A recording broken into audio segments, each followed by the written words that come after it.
शुक्रवार का व्रत 3 तरह से किया जाता है। इस दिन भगवान शुक्र के साथ साथ संतोषी माता तथा वैभव लक्ष्मी देवी का भी पूजन किया जाता है। तीनों व्रतों की विधियां अलग अलग हैं। जो स्त्री पुरुष शुक्रवार को संतोषी माता का व्रत करते हैं, उनके लिए व्रत विधि इस प्रकार है। संतोषी माता व्रत विधि: सूर्योदय से पूर्व उठें, घर की सफाई कर स्नान आदि से निवृत्त हो जाएं। घर के ही किसी पवित्र स्थान पर संतोषी माता की मूर्ति या चित्र स्थापित करें। संपूर्ण पूजन सामग्री तथा किसी बड़े पात्र में शुद्ध जल भरकर रखें। जल भरे पात्र पर गुड़ और चने से भरकर दूसरा पात्र रखें।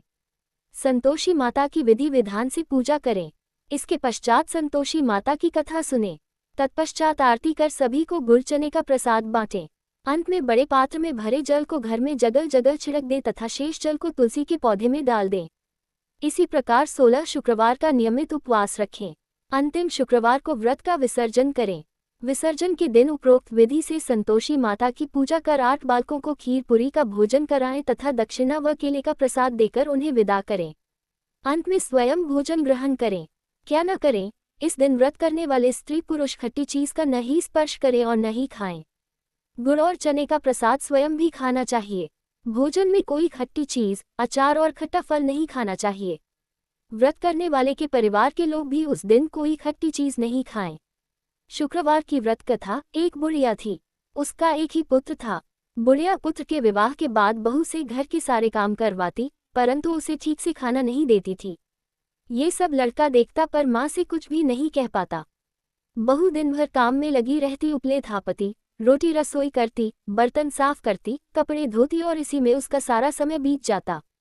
काफी सोच विचार कर एक दिन लड़का माँ से बोला, माँ, मैं परदेश जा रहा हूँ। माँ को बेटे की बात पसंद आ गई तथा उसे जाने की आज्ञा दे दी। इसके बाद वह अपनी पत्नी के पास जाकर बोला, मैं परदेश जा रहा हूँ, अपनी कुछ निशानी दे दो। बहू बोली, मेरे पास तो निशानी देने योग्य कुछ भी नहीं है। ये कहकर वह पति के चरणों में गिरकर रोने लगी। इससे पति के जूतों पर गोबर से सने हाथों से छाप बन गई। पुत्र के जाने के बाद सास के अत्याचार बढ़ते गए। एक दिन बहू दुखी हो मंदिर चली गई। वहां उसने देखा कि बहुत सी स्त्रियां पूजा कर रही थीं। उसने स्त्रियों से व्रत के बारे में जानकारी ली तो वे बोली कि हम संतोषी माता का व्रत कर रही हैं। इससे सभी प्रकार के कष्टों का नाश होता है। स्त्रियों ने बताया, शुक्रवार को नहा धोकर एक लोटे में शुद्ध जल ले, गुड़ चने का प्रसाद लेना तथा सच्चे मन से माँ का पूजन करना चाहिए। खटाई भूल कर भी मत खाना और न ही किसी को देना। एक वक्त भोजन करना। व्रत विधान सुनकर अब वह प्रति शुक्रवार को संयम से व्रत करने लगी। माता की कृपा से कुछ दिनों के बाद पति का पत्र आया। कुछ दिनों बाद पैसा भी आ गया। उसने प्रसन्न मन से फिर व्रत किया तथा मंदिर में जा अन्य स्त्रियों से बोली, संतोषी माँ की कृपा से हमें पति का पत्र तथा रुपया आया है। अन्य सभी स्त्रियां भी श्रद्धा से व्रत करने लगी। बहू ने कहा, हे माँ, जब मेरा पति घर आ जाएगा तो मैं तुम्हारे व्रत का उद्यापन करूंगी। अब एक रात संतोषी माँ ने उसके पति को स्वप्न दिया और कहा कि तुम अपने घर क्यों नहीं जाते। तो वह कहने लगा, सेठ का सारा सामान अभी बिका नहीं, रुपया भी अभी नहीं आया है। उसने सेठ को स्वप्न की सारी बात कही तथा घर जाने की इजाजत मांगी, पर सेठ ने इनकार कर दिया। माँ की कृपा से कई व्यापारी आए, सोना चांदी तथा अन्य सामान खरीद कर ले गए। कर्जदार भी रुपया लौटा गए। अब तो साहूकार ने उसे घर जाने की इजाजत दे दी। घर आकर पुत्र ने अपनी माँ व पत्नी को बहुत सारे रुपए दिए। पत्नी ने कहा कि मुझे संतोषी माता के व्रत का उद्यापन करना है। उसने सभी को न्योता दे उद्यापन की सारी तैयारी की। पड़ोस की एक स्त्री उसे सुखी देख ईर्ष्या करने लगी थी। उसने अपने बच्चों को सिखा दिया कि तुम भोजन के समय खटाई जरूर मांगना। उद्यापन के समय खाना खाते खाते बच्चे खटाई के लिए मचल उठे, तो बहू ने पैसा देकर उन्हें बहलाया।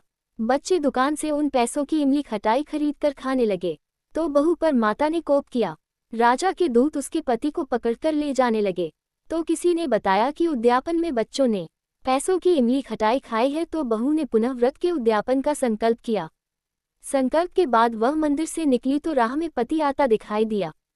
पति बोला, इतना धन जो कमाया है उसका कर राजा ने मांगा था। अगले शुक्रवार को उसने फिर विधिवत व्रत का उद्यापन किया। इससे संतोषी माँ प्रसन्न हुई। 9 माह बाद चांद सा सुंदर पुत्र हुआ। अब सास, बहू तथा बेटा माँ की कृपा से आनंद से रहने लगे। संतोषी माता व्रत फल। संतोषी माता की अनुकंपा से व्रत करने वाले स्त्री पुरुषों की सभी मनोकामनाएं पूरी होती हैं। परीक्षा में सफलता, न्यायालय में विजय, व्यवसाय में लाभ और घर में सुख समृद्धि का पुण्यफल प्राप्त होता है। अविवाहित लड़कियों को सुयोग्य वर शीघ्र मिलता है।